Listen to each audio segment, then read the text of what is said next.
Rest and motion. Let us try to understand the concept of rest and motion. You must have observed the doctor sometime gives rest to the patients. Means they will not move much. They will show a very little movement. And motion, we know movement is known as motion. Let us now try to understand these terms. Motion is a combined property of an object under study and the observer. Everything in the world is at rest or in motion. Either anything is in rest or it is in motion position. There is no meaning of rest and motion without the viewer. Let us try to understand these terms now. Firstly, let us take up rest. What is rest?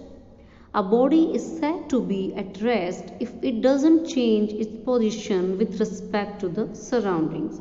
Means if a body is not changing its position, then it is said to be at rest. It is not moving, it means it is at rest.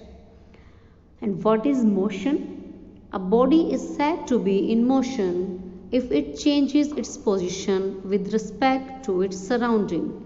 So when a body is changing its position with respect to the surroundings, it is said to be in motion.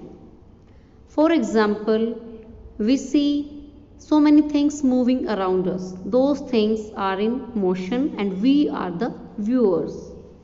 Let us try to elaborate this phenomena that motion is a relative phenomena.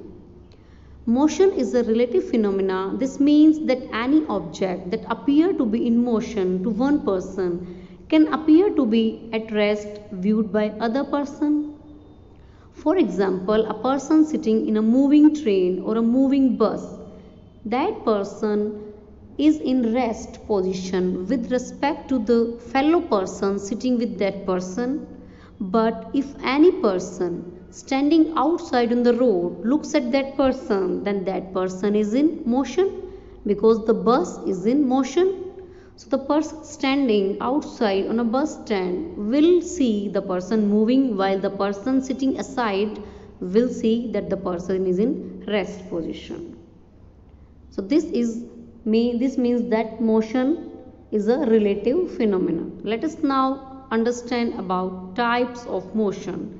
Three types of motion we study generally: translatory, rotatory and vibratory, though they have different parts. Let us first take the translatory motion. In translation motion, a body moves along a straight line. The line may be exact straight or it may be curved.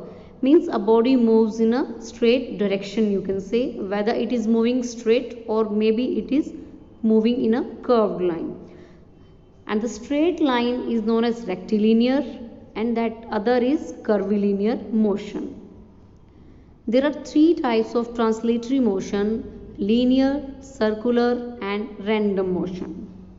Linear motion: if a body moves along a straight line, for example, a car moving on a road, aeroplane flying in a straight line. Circular we will discuss in next slide. Rotatory motion: when a body moves about its own axis, that motion is known as rotatory motion. For example, the earth rotates around itself.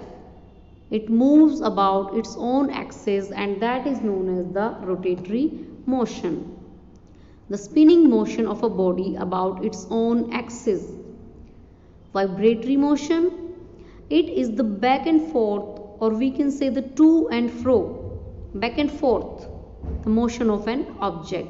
When you enjoy swings in the park, then firstly you have a forward movement and then you go backward. That back and forth movement of a swing is known as vibratory motion. Circular motion: when any object moves along a circular path, then that motion is known as circular motion. For example, the athletes that run in a circular path in a stadium, they follow the circular motion. You can see in the image an athlete is moving in a circular motion. Oscillatory or vibratory motion, as we have discussed, vibratory motion and oscillatory motion. Oscillations are shown by the swings also, and when vibrations are considered, when we talk about vibration, then it describes a repetitive to and fro motion. Repetitive means it repeats itself after a particular